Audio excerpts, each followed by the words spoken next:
La Pentecôte, l'une des commémorations les plus importantes pour la communauté chrétienne. Hormis les chrétiens évangéliques, les catholiques et les célestes pensent que c'est beaucoup plus un jour de fête. Étroitement lié à Pâques, à l'Ascension, la Pentecôte naît d'un miracle et marque la naissance de l'Église. La fête de Pentecôte nous rappelle d'abord qu'il n'y a pas que Dieu le Père et Dieu le Fils, mais il y a une troisième personne dans la Trinité qu'on appelle Esprit Saint.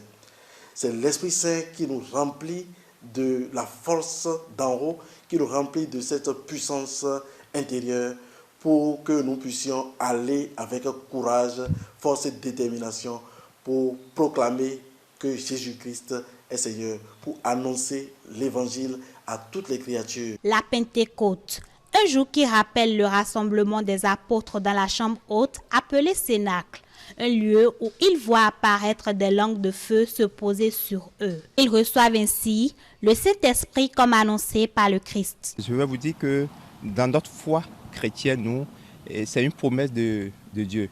Jésus-Christ nous a dit, je m'en vais vers le Père et je vous envoie le Paraclet.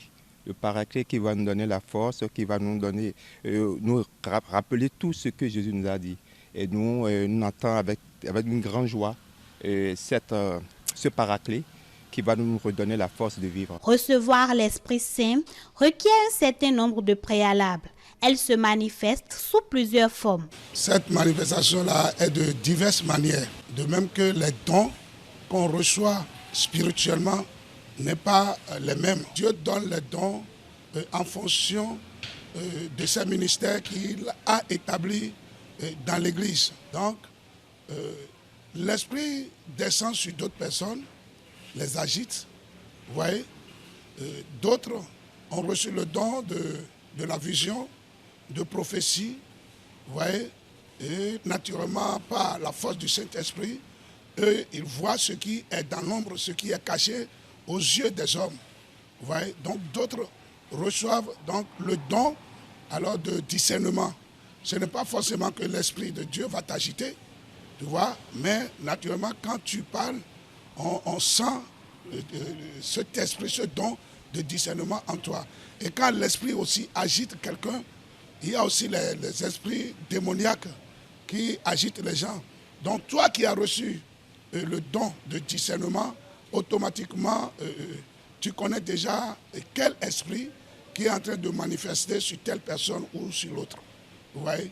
Et là, on soutient cela par la prière, afin que l'Esprit Saint puisse les posséder, puisse trouver une bonne assise en eux pour la gloire du Christ.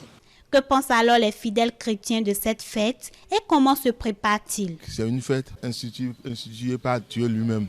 C'est lui-même qui choisit qui il veut. Celui qui reçoit le Saint-Esprit est souvent animé par le Saint-Esprit lui-même, puisque c'est une promesse venant de Dieu lui-même. Il dit, je ne vous laisserai pas orphelin. Mon départ va vous troubler un peu, mais sachez que ce départ-là, il vaut mieux que je reste avec vous, car ce départ-là va vous préparer une bonne place auprès de mon Père. Lorsque j'ai commencé le cérémonie depuis le dimanche soir jusqu'à aujourd'hui, maintenant, je me sens bien. Tout ce que j'ai demandé à Dieu, je vois que ça marche un peu. Je suis à l'aise. Actuellement, maintenant, le dimanche, on doit animer.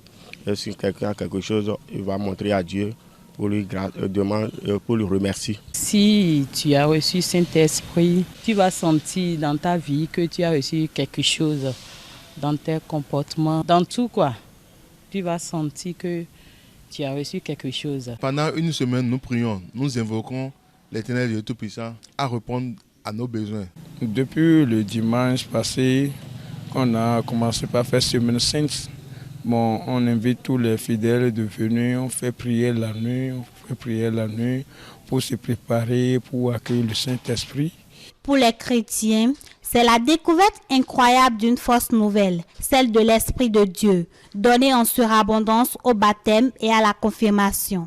Les chrétiens doivent avoir son cœur ouvert à l'action du Seigneur par l'Esprit Saint qui lui a été donné et qui a été affermi par le sacrement de la confirmation.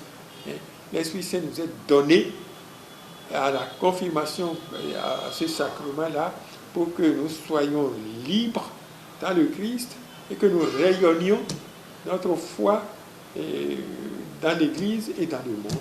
Et l'Esprit Saint nous soutient. L'Esprit Saint demeure avec nous comme présence agissante du Christ jour après jour jusqu'à la fin de notre vie. La Pentecôte est en effet célébrée 50 jours après Pâques et marque la révélation de l'Esprit Saint à Marie et aux apôtres.